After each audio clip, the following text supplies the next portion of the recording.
Today on the Star Trek Universe podcast, we talk Discovery 105, Choose Your Pain.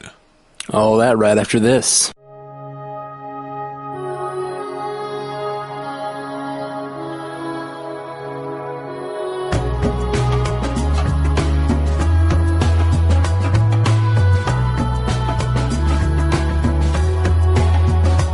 Welcome to the Star Trek Universe podcast. My name is Matthew Carroll. I'm David C. Robertson. So, episode 5, eh? Continuing the rewatch? Absolutely.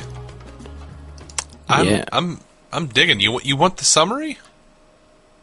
Yeah, man. Give me that summary. Give me that sweet, sweet summary. Like sweet, sweet Stella. Oh, mud. Alright, so the summary from CBS All Access. While on a mission, Lorca unexpectedly finds himself in the company of prisoner of war Starfleet Lieutenant Ash Tyler and notorious intergalactic criminal Harry Mudd. Burnham voices her concerns about the repercussions of the spore drive jumps on Ripper. That's it. That's all she wrote. That's all that Memory Alpha wrote. So, what did you think of this episode? Episode 5. I loved Harry Mudd, despite how little he acts like The so original far. Mudd. Yeah. But I'm digging him. Yeah, I like Harry Mudd a lot. I think he's the shining point of this episode. Absolutely. Otherwise, I find this episode to be the worst of what we've gotten so far. In these first 5. I just think the first... Well, no, I take that back. I think this is better than the pilot. I just completely forget about the pilot. I've really thought the episode 3 and 4 were like super strong. Yeah. And this one feels a little less strong. Like when I was looking for quotes, one of the things we're doing for this is looking for quotes, good quotes. I was like, there's a few okay quotes, but like I didn't feel like the concepts in this one were nearly as strong, or that the character movements were nearly as strong. It felt like a putting pieces in place episode, which it was. I think it was them trying to do an interesting battle episode to set up later things in the season. Right. The whole idea of Lorca being captured and the choose your pain, and just it felt like your captain being captured and being in a Klingon prison feels like it should have been more than one episode. Like if they were really going for this, it kind of felt kind of quickly wrapped up, if that makes sense. Well, to me, and I don't know if this is an endorsement for the episode or not, but it felt like it was longer than one episode. That does not sound like a ringing endorsement. It's sincerely not meant as a jab. Right. I do think it's worse than 3 and 4. Yeah, me too. And I still don't think it's that bad. I just think it's worse than 3 and 4. But I also understand they have, a very finite number of episodes, and I would rather it go by a little quickly than for me to be spend 3 episodes of this very short season going, oh God, Lorca's still in prison. Sure. No, I agree with that. It's kind of early to have you lose your captain for multiple episodes. This episode was doing a lot, and I don't know that they got the chance to do any of it fully. Maybe if they hadn't had the tardigrade stuff combined with this episode or something, like them learning about the tardigrade having having negative effects to the travel felt a little like your captain is captured. I almost I understood that Saru was wrong to be screw the tardigrade, we got to find Captain Lorca, but that's kind of how I felt watching the episode, but not as you should torture a beast, but right. You should maybe write in a way that focuses on. But I don't know. As I say that, I'm thinking how it's kind of interesting to have real stakes tied into the fact that I can see Saru's point where you're like, screw the tardigrade, we got to find Captain Lorca. So all that is cool and interesting. I loved all that. I thought that was like Saru's Kobayashi Maru. The Kobayashi Saru. Please. Good one. Very good one. But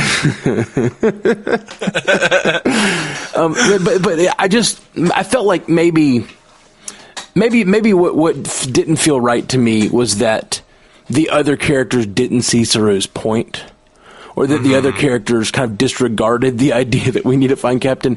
When there's one specific moment, and it kind of felt like these two episodes may have just been like episodes they had on a whiteboard and then they stitched them together, because like Burnham is told that Captain Lorca is missing. Captain Lorca is like the representation of someone who believes in her, like her chance to have a normal life again, become who she thinks she is. Like Lorca is at this point in the series is representing a lot to Burnham, and she is told that Lorca is missing and has no reaction. See, none whatsoever. I think that's fair, because Burnham doesn't see Lorca quite that way. I disagree. I think she sees Lorca. She sees Lorca as someone who wants to use her, and I think everybody pretty much agrees on that ship that he's kind of a dick. See, I don't know. I think she sees Saru. She sees Saru as the person that she needs to get on her side, because, and that is one of the things I put down for this episode that I was thinking about. Like I liked how this show episode opens up with her more like simpatico with Ripper. She feels what it feels, and Saru gives Michael Burnham eventually permission to save or free the tardigrade, and then also in some ways he also in this episode he gives her permission to free herself from guilt in a lot of ways. Because I feel like Saru's distrust of Michael Burnham up to this point is like a real obstacle for her emotionally. And her passing on the telescope to him was a really nice moment between the two. I feel like they healed each other. You know what I mean? Yeah. I agree with all that. I like all that stuff. I really do. I just think it's all tied into what we're talking about. Like, she's looking for his approval, not for Lorca. And she doesn't really. I think she's concerned about his. Somewhat concerned, but she's like, they're going to be stuck somewhere. And sure enough, she was right. The freaking tardigrade dried up on her. Right. Well, I just think that Lorca in episodes 3 and 4 has been set up as this sort of like, when he invites her on the ship and says he trusts her and tells her she did the right thing at the attack of the binary stars. Like, that was a big moment for me. That was one of the biggest character moments for Burnham so far. And to me, like, Lorca, who is like giving her this chance at life again, at being a Starfleet officer again, even if he's kind of a dick, even if Landry told her that he's a user. She didn't necessarily buy into that concept. Landry told her that, and then Landry just did a really dumb thing and died. Like, I wouldn't trust Landry for anything. I think she felt that way before Landry. See, I don't. I think that like she was pretty bought in. In episode 3, when he offers her the chance to be on the ship, like, she doesn't trust herself at all, but she is looking for someone who trusts her enough to give her that opportunity. And when he does, her staying on the ship is huge. And yes, she wants to win over Saru, but like, she's kind of disregarding Saru by staying there. Saru wants her to leave. Saru doesn't think she can be trusted. But anyway, even no matter how she feels about Lorca, like, she is told the captain's been captured by Klingons, and I'm not even looking for a big emotional reaction. I know she was raised by Vulcans, but like, she doesn't look surprised. Like, there's no raised eyebrow. She goes, okay, well, I'm going to go deal with the tardigrade. Like she doesn't. She says nothing about Lorca being kidnapped by Klingons. Like, the captain has been captured by Klingons. To me, that's a red alert situation. Like, the whole ship should be worried. Like, this should be a buzz. And like, she doesn't even respond. It was awkward to me. That's all I'm saying. Oh, it wasn't awkward to me at all. Like Lorca put her in charge of that tardigrade. She's worried about the tardigrade. That's like, I don't think she trusts Lorca, but we're not going to come to terms on that. You and I, Sure. Guys. What do you guys think? Let us know. Was Lorca? Was she worried about Lorca? Should she have been worried about Lorca? I'm not saying she even necessarily should have been worried about Lorca. Did she trust Lorca at this point? I'm not even saying she trusts Lorca. I'm saying Lorca is representative of something in her life right now. It is. An asshole who wants to use her. No, I don't think she thinks that yet. I think she will think that. I don't know if she thinks that yet. But regardless, is that what she thinks? It doesn't matter. Let us know. That's not even the issue. That's not even the issue. It doesn't matter what she thinks about Lorca. The captain's been captured by Klingons should elicit some sort of reaction from every character. Even a very logical Vulcan would be like, what? Like, tell me more. Give me more information. How did this happen? Like, she just doesn't even pursue it. Anyway, that was an awkward moment to me. But that is indicative of what I think of this episode, which I think that it feels like the tardigrade stuff is just kind of like a separate crew doing a separate thing. Which I understand A and B plot lines, but the captain being captured by Klingons seems like the kind of plot line that would get everyone's attention. It doesn't seem to. Yeah, I'm a little more surprised. I'm actually surprised Tilly didn't respond more. Right. Well, we don't see the moment when Tilly finds out. That's the thing. I don't even know. Does Tilly even know he's gone? Like that's my point. Like the whole episode feels like. Yeah, she has to know. Oh, well, I would say that, but I would say that about Burnham, too. They've been looking for him for a while. Like, this has been going on half the episode, and then Burnham is told about it, and she does not react. It's real strange. That's all I'm saying. And I feel like in any other Star Trek series, it would be like, them going over the comms and saying, we're going into dangerous territory looking for our captain. I don't know. And I understand that's a little melodramatic, and like I'm not necessarily looking for that. I just think I just thought it was a little, him being captured by Klingons felt a little nonchalant. Is all I'm saying. I'm not saying it's all bad. I'm just saying that little bit felt a little nonchalant to me. Okay. They said fuck. They did. Twice. Yeah. It's the franchise's first. Yeah. As far as television or a movie, yeah. It did. I guess Spock didn't say fuck on that bus. What did he say? Not that. in Star Trek 4, what does Spock say? Spock says a few curses, but he doesn't say fuck. He says he's noticed Kirk use it. Since their arrival, he's noticed Kirk using several, shall we say, colorful metaphors. double dumbass on you. And my favorite is later on the bridge. He says one, and it goes almost unnoticed, except for like by an eye roll from Kirk, and that's my favorite moment. I forget what he says exactly. I remember what he says. Please tell me. Kirk asks him for an estimation of time, and he says, 1 damn minute, Admiral. That's real good. Okay. I got a few things I want to talk about in spoilers, because a few things that I don't know that I'm just curious about when it comes to this whole thing. So let's go down some more of the characters. We've talked a little bit about Burnham. I think that this continues the Burnham's connection with the tardigrade concept, which I've been enjoying. One thing I really didn't like about the tardigrade, though, that I thought was real dumb, was when they put the tardigrade out into space and let it come back to life or whatever. When it shrivels up like a prune, a ton of water comes out of it, which is it dehydrating itself. Then it is put out into the vacuum of space where there is no water, and then it plumps back up. And I was just like, I feel like they should have like put it into water or given it some water or had some water around it. Like it's rehydrating with from the vacuum of space, which I felt was a little strange. I mean, maybe.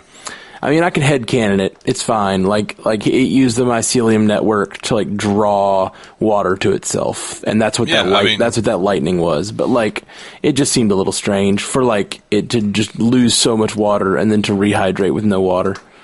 Yeah, I mean, it connects with, the mycelial network and subspace, and, there are a bunch of mushrooms in there, so I'm sure they have some water. It's fine. Sure. I mean, this is all bullshit science anyway, man. Yeah, man. The whole mycelium network is such a strange direction to go with Star Trek, and I enjoy it. It's interesting, but it's very strange to use mushrooms as like the new form of, I don't know, subspace or whatever. Yeah, well, there's a whole story behind that.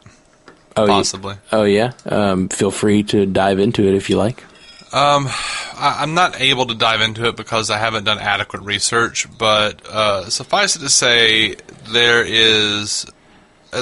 was, I don't know if it's still going on, but there was a lawsuit because there was a video game called Tardigrades, and the concept was that in the future there are like starships that use tardigrades, like giant tardigrades, and something very similar to a mycelial network, maybe. Wow. To warp. Well, that's pretty nuts. And it definitely predates Discovery. So, the fact is it's probably not going to ever amount to anything, the lawsuit, but because you can't really, I don't know, claim an idea like that, but right. I mean, it depends on how closely they did it, and if you, like, I do try to look at this show, and I enjoy the show as it is, and I understand they're probably not going to be doing Spore Drive shit next year on season 2, but I feel like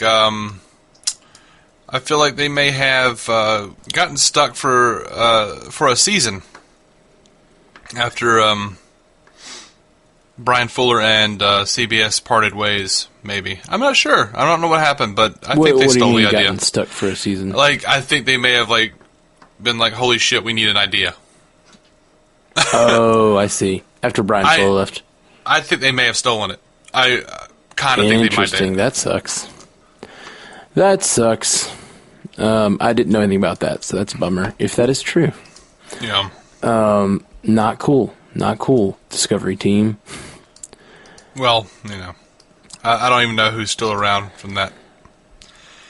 Right. It is very possible it was one bad actor who brought the idea, people liked it, and then it just stuck, and then... I don't think it'd be an actor.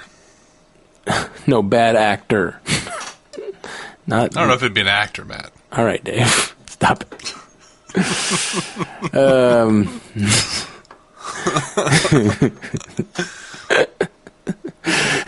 No, Kobayashi Saru. You and your wordplay today. Okay, so yeah, I thought Saru is learning to trust Burnham again. We'll see if that, I don't know. Pans out? Yeah, that pans out for him. Also, Saru is... I enjoyed the Saru analyzing his own performance deal. Yes. That was fun. That was very cool. So much packed into this episode. There's just Saru first time. I feel like in any other Star Trek incarnation, the tardigrade stuff would have been an episode. Saru having his first captain experience would be an episode, and the captain being captured by Klingons would at least be a 2-parter.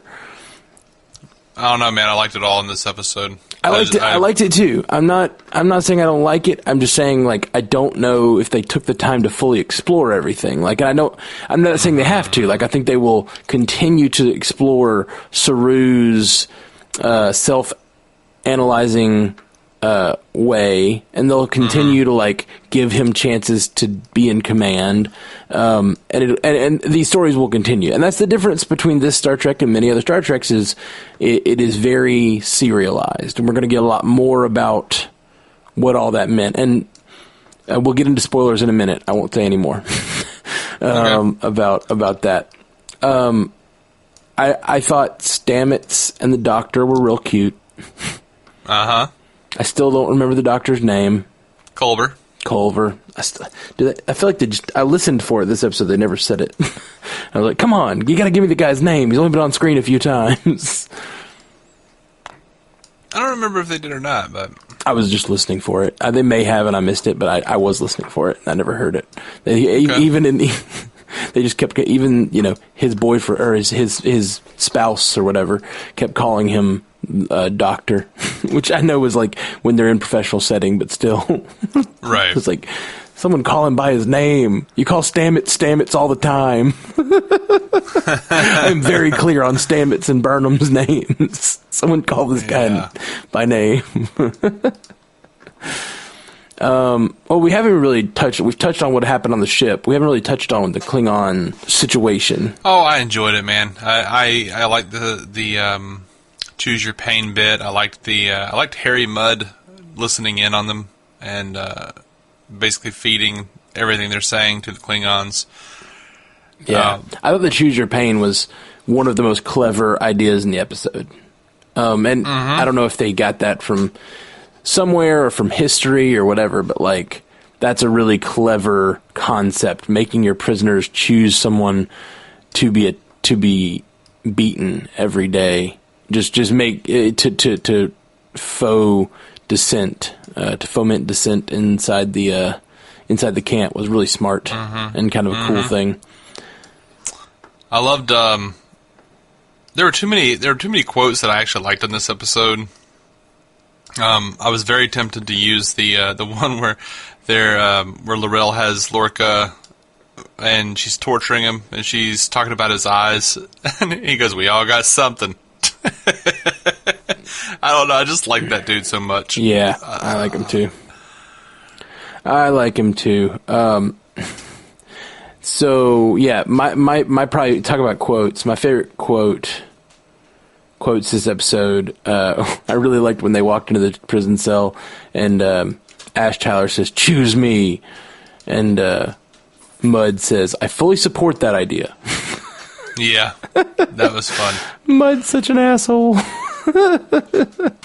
He's just so not Federation, and I enjoy that he exists and that he's not. I mean, he's definitely an antagonist this episode, but I still liked him, and kind of see where he's coming from with his like sympathy for the Klingons' plight and his hatred of the Federation.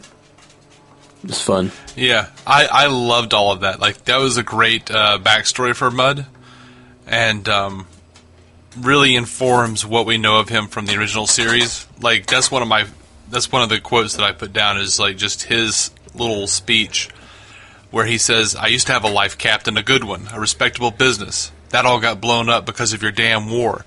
And Lorca says, "Starfleet didn't start this war." And he says, "Of course you did.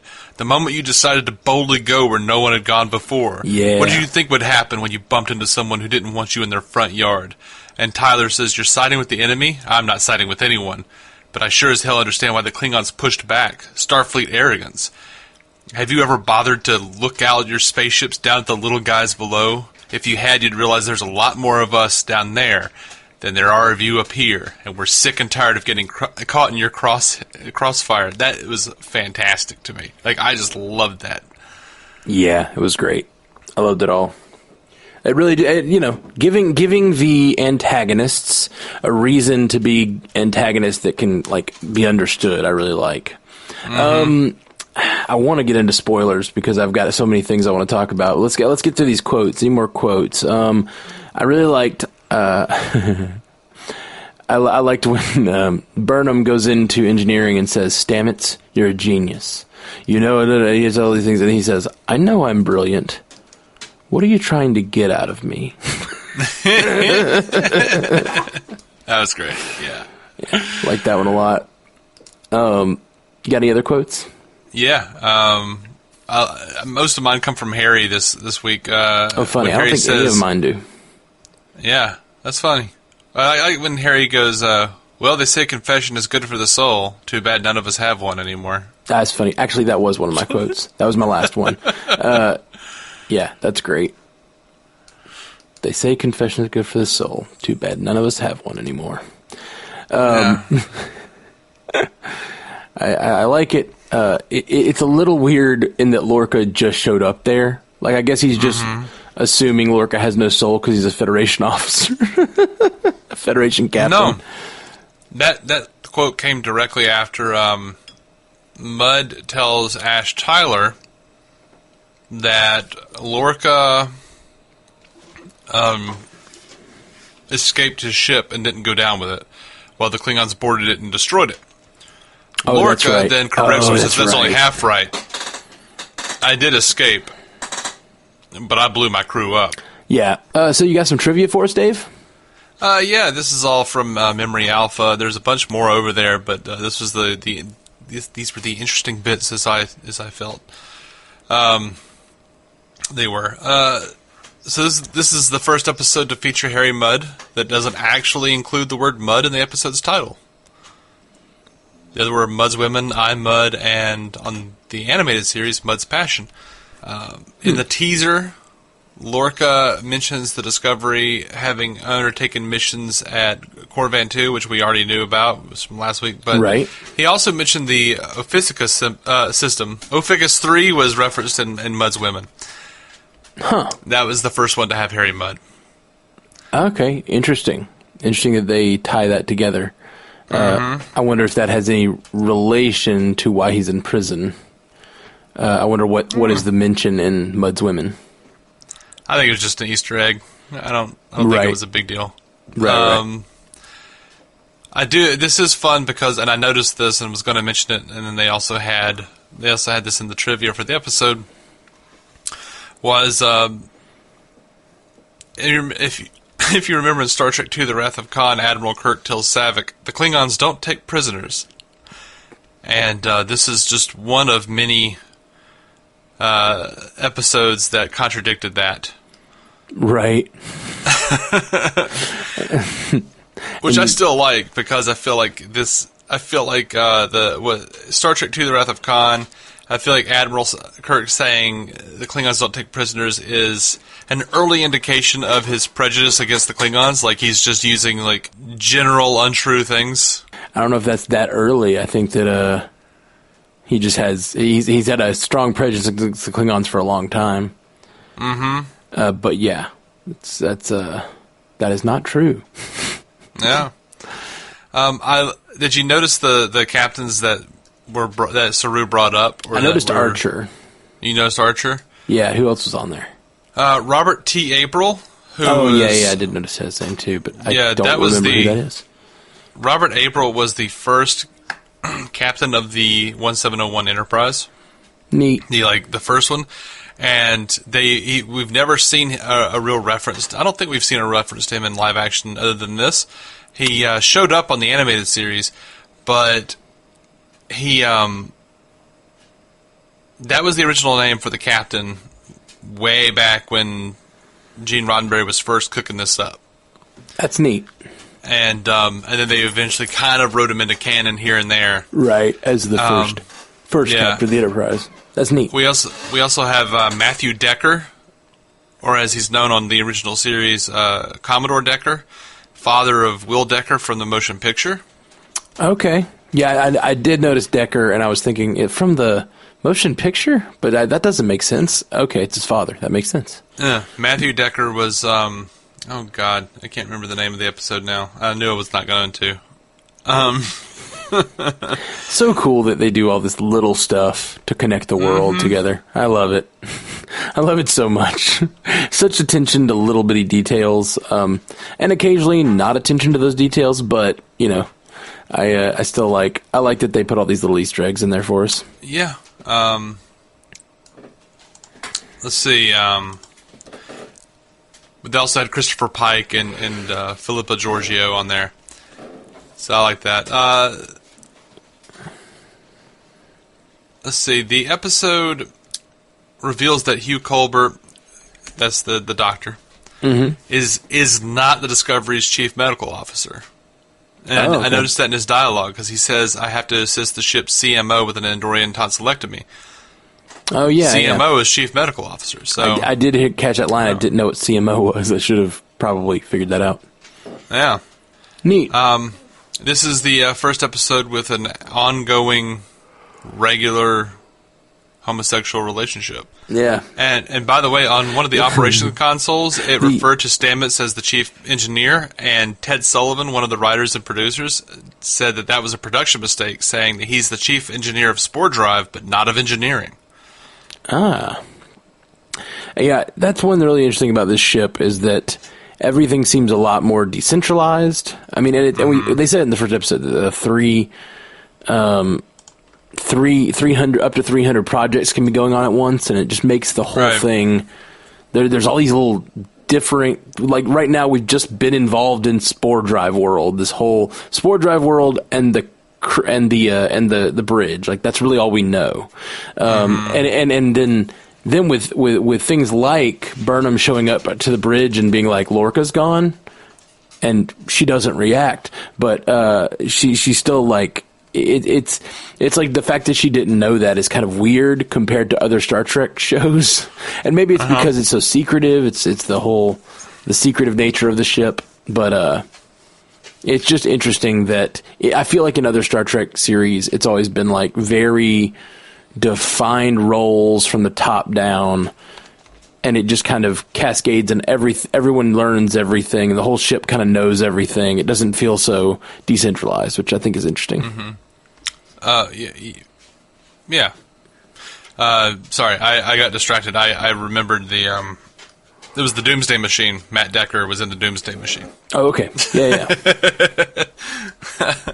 And that he was one of those guys that like he was actually like the primary person, William Wyndham, the guy that played him, who thought that it was a children's show and just overplayed it like hell. But it still works because he's gone mad. Like he was the commander of the USS Constellation, and his whole crew is dead. Like it's just it's rough. Like he's lost his mind. So the madness the child acting sounds like it comes across as just madness. I mean, he's just overacting. That's all he's doing. Right. It's okay, though. Yeah. No big deal. He does regret it. He said he would play it differently if he knew. If I knew this was going to last, I would have been better at my job. That's an interesting lesson for an artist to learn. Like, you never know what you're going to be known for. You never know what's going to hit, whether it be TV, music, whatever. So, like, don't leave something in that you wouldn't want to be, like, remembered for. Yeah. It's a good PSA. Yeah. Don't be like William Wyndham. Or don't be, and you know, we care so much about canon, the two of us, that I'm like, don't do that with canon. Like, don't be remembered as the guy who just like screwed up canon. Don't be remembered as the guy who put 8 years later on Spider-Man: Homecoming. Oh, yeah, what the hell was that about? Did you hear they came out with the official jump over to Marvel real quick? The official Marvel timeline this week. Yeah, I did see that. And there's only 4 years between absolutely those events, and like it just became very clear that whoever did that just screwed up, and it was I saw a thing about it saying basically they wanted Toombs to seem more like it had more desperate, like it had been a while that he'd been doing this stuff, but you can't just like add 4 years to his character's timeline. Yeah. Anyway, that's neither here nor there, nor boldly going to the Star Trek universe. Well, somewhere. It's in the multiverse. It's got to be. That's true. I've seen too many crossovers in comics. Yeah. Had to happen somewhere. Mm-hmm. All right, guys. Well, we're going to move into our spoiler section, so stick around if you've seen all these episodes, and if you haven't, don't, because we're going to spoil what happens after episode 5 and talk about some of these details. This episode is incredibly thick with things that I have things to say about that we don't know, we shouldn't know yet if we're just watching it for the first time. So if this is your first time watching Discovery, please leave us now. We're going to do some talk. Check us out at StarTrekUCast.com if you want to check out anything. But here is spoiler time. Okay. So I guess that's just a completely made up story on Lorca's part. I'm not sure. Me neither. But I think I don't remember. I think it well has enough. to be because Lorca isn't from this universe. Yeah. So the other Lorca, the reason we haven't seen the other Lorca is because he probably did go down with his ship, is what I'm thinking. I'm thinking the real Lorca went down with his ship. I don't think so. Or maybe not. We don't know. We don't know what happened to the real Lorca. I only say that because they asked Captain Lorca, Jason Isaacs, if Prime Lorca would be around, and he just kind of playfully said, he's out there. Right. Well, we just don't know. We don't know for sure if Prime Lorca's out there. But yeah, I think it is definitely possible they'll bring him in because it would be interesting for the show to have Prime Lorca around and to give Isaacs the chance to play a different character. I think it'd be great to have Prime Lorca. But as of now, I'm guessing that we're supposed to assume that, this is a made-up story. Maybe. At least the whole, unless they had the swap happen before his ship went down, which I don't remember exactly what they say in later episodes. So we'll have to look. I don't either. The Lorca's eyes thing. Now, when I first watched this season, I heard people talking about the theories, and they said that they were using the eyedropper thing and his eyes being light sensitive as support of him being from the mirror universe. Is that from canon previously? I don't think so. Yeah, I have no idea why people were using that as evidence before it actually happened. Because it turns out it is. It turns out that people from that universe have a sensitivity to light, right? Like that's what we find out later. Yeah, I think so. Yeah, it's just weird. But I can't remember if that was on the show or if that was just a producer talking out of their ass. I think it's on the show later. Okay. I think it's on the show, and that's one of the big reveals. But I don't think. And let's see, and you know canon a lot better than I do, so that's what I'm trying to ask. Is that from canon previously? But I don't know. I don't think it is. I don't think it is. Like I don't remember. Not like in the original Mirror or something where like they find out they're light sensitive. Yeah, it was just as well lit on their ISS Enterprise. I don't remember anyone having light sensitivity in Enterprise when they did the Mirror Universe episodes.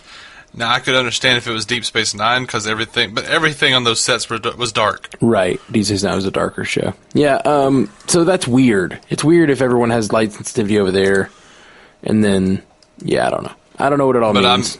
I might just be not remembering. Yeah, same here. So if anybody knows, let us know. Maybe on Memory Alpha, the light sensitivity thing.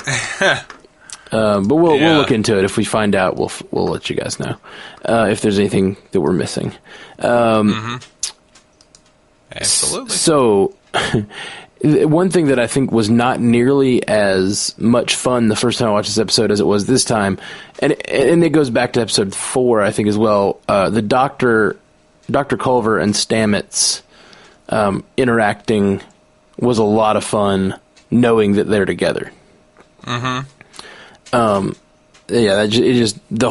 of their interactions were better because I know that they're together. That was fun, and they did a lot of little cute things. Like last episode, I think it was the thing about in case you want to have an emotion one day, and then this episode it was all of their interactions. Right. Right after he says that quote that I loved, I know I'm brilliant. What are you trying to get out of me? He turns to the doctor and says, what are you doing here? Like with like contempt. But in retrospect, it's like loving contempt. It's like, why are you on my case, spouse? I like that a lot. So they were just fun. Oh, and we did not mention in the main talk, Mirror Stamets. What do you think of Mirror Stamets? I mean, the first time I saw it, I went, "Uh-oh, Mirrorverse." Right. It definitely crossed my mind. but I wasn't sure. Yeah, the first time I saw it, I went, uh-oh, Mirrorverse, and then I went, oh, the mycelial network doesn't just access our universe, it accesses the multiverse. Nice. Well, you were correct then. Yeah. I didn't know what it meant. I didn't know if it... I definitely thought it meant something about him, like an alternate version of him, whether it be from another universe or from this universe if he had taken a different course, or I don't know, like super disconcerting. What was weird is I didn't link that with Lorca though. I wish I had, but I didn't. I just kind of went, oh, they're gonna the two Stamets are gonna like come together at some point, and we're going to cross over to the multiverse, into the Mirrorverse at some point, probably through Stamets. I didn't think about, Right. I didn't think it would be that in depth, honestly. Yeah, a couple things that didn't make sense to me watching this with the knowledge of the future, Okay. mostly Vogue stuff. So. Ash Tyler is Vogue. We know that now.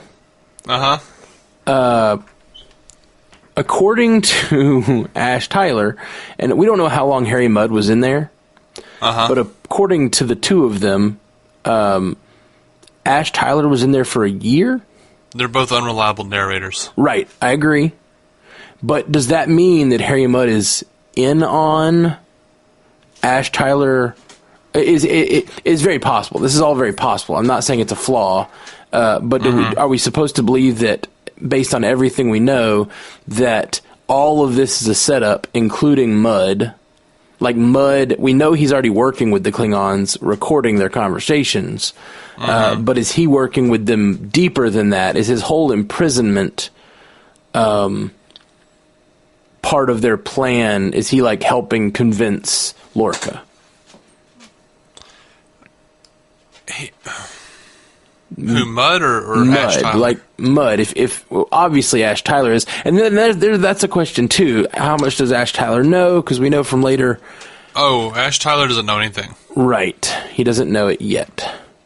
Ash Tyler is completely brainwashed. So that explains my other issue, which is when L'Rell and Ash Tyler are on the ship by themselves, or well, they're in a corridor by themselves, and she runs at him and says, "Did you really think you could leave me after everything we've been through?"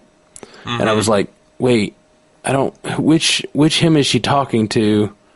But I guess she's just talking to the version of Ash Tyler that she has written onto him. Yeah, because that's the big red flag, is when he's talking about his experiences and how he's been there for so long. And Lorca says no one could survive, a Klingon imprisonment for 7 months. Right. And he responds with whatever it was, like, oh, if that's true, well...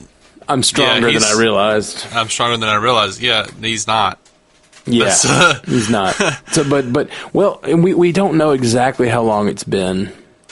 It hasn't been that long since he disappeared with L'Rell, right? Cause we do know how long it's been. It's been 3 weeks since the last episode. Right. So are we? I guess we are supposed to believe that all the stuff that went on near the beacon, where they were at the binary stars, we're supposed to believe that happened 3 weeks ago. Yeah, I think so. So him being dropped off on Burnham's old ship, which I can't remember the name of at the moment. The Shinjo. Shinjo, yeah. So him being dropped off on the Shinjo and then picked up by L'Rell and taken to the matriarchs to have this done, that all happened 3 weeks ago. Yeah, I'm going to look it up. I'm looking it up right now, but I think that was that's what it said. Right. Memory Alpha. I think that is definitely what it... The question is, were they doing some timeline trickery? But we also know they since the Battle of the Binary Stars, I think they said they've been in that Klingon, battlefield for 8 months or something, just floating around. Yeah, this episode takes place in December 2256, 3 weeks after the events of the previous episode, The Butcher's Knife Cares Not for the Lamb's Cry, and 7 months since the colloquially named Battle of the Binaries. Yeah. Okay. So, yeah. So it only took 3 weeks to turn Voke into Ash Tyler, apparently. Mm-hmm. Interesting. It just seems like it might have been an issue bigger, but I guess if the matriarchs, whoever they are, have done this before, then, maybe it's not that big of a process. Cool. But all of that leads me to believe that Harry Mudd has definitely not been in that cell very long with Ash Tyler. It's possible that Harry Mudd was in a different cell and got moved in there. But it seemed like Harry Mudd was on board with the fact that Ash Tyler had been there a year. And I just wonder if that means Harry Mudd knew. And then it makes me feel less good about that future episode where Harry Mudd comes back to have like revenge on Lorca, if he was all along in a plot to like hurt Lorca. Well, we don't actually know, because there was a different guy, and if you pause it, you can see it's a different guy. It's not Ash Tyler. Yeah, there's a different guy in there. And then when Lorca stumbles across Ash in there, he says, "I didn't know that another guy was in there." He has a whole thing about how they cycle him out, and how he was in a different cell. He was in a different cell. Mudd could have been in there the whole time. Okay. And Mudd very well could have been in there for a year. Who knows? Oh, no. I think he's saying he cycled them out of punishment is what he was talking about. Yeah, but he... So that's why they put him... Yeah. He's back there behind the wall because he's like he's not getting punished right now because he's recovering and they're punishing that other guy. Exactly. Which is Mudd's decision somehow? Like, I don't really understand how Mudd is not getting chosen. Because he struck a deal with them. Right, that's true. That is true. He just said, "I chose wisely." I guess, yeah, I agree with that, but I don't see why the other people in there aren't realizing that what Mudd's doing. If he's never being punished, it seems like it'd be obvious that they're letting him choose. It seems like obvious that he's in league with them. I would say it's probably very likely that no one else has a chance to really stay there long enough to realize what's going on. And it seems like Ash Tyler, he's only been there for 3 weeks, so even he hasn't been, even if he believes he has been. Yeah, for sure. Like, I don't think any of it's flaws. I'm just trying to understand. I guess I'm mostly trying to understand Mudd's involvement. How deep was his involvement with the Klingons? Did he know what was going on, or is he only communicating? And I guess was he a prisoner or an accomplice is really the question. I think he was both. Right, that's true. That's probably the case. I think he was a prisoner who was actively helping them so that he would not get tortured. Right, that makes sense. All right, guys, that is all from us today. We'll be back real soon with the next episode of Discovery. Peace. Bye, y'all. Live long and prosper. To reach out to us, hit us up at StarTrekUCast.com, at StarTrekUCast on Twitter, Star Trek Universe Podcast on Instagram and Facebook. Just search for us there, or send us a message at StarTrekUcast@gmail.com. If you'd like to hear more from David C. Robertson, check out the DC On Screen podcast or maladjusted.tv. And if you want to hear more from Matthew Carroll, that's me, check out the Marvel Cinematic Universe podcast, or go listen to my music at MatthewCarrollmusic.com or anywhere you get music.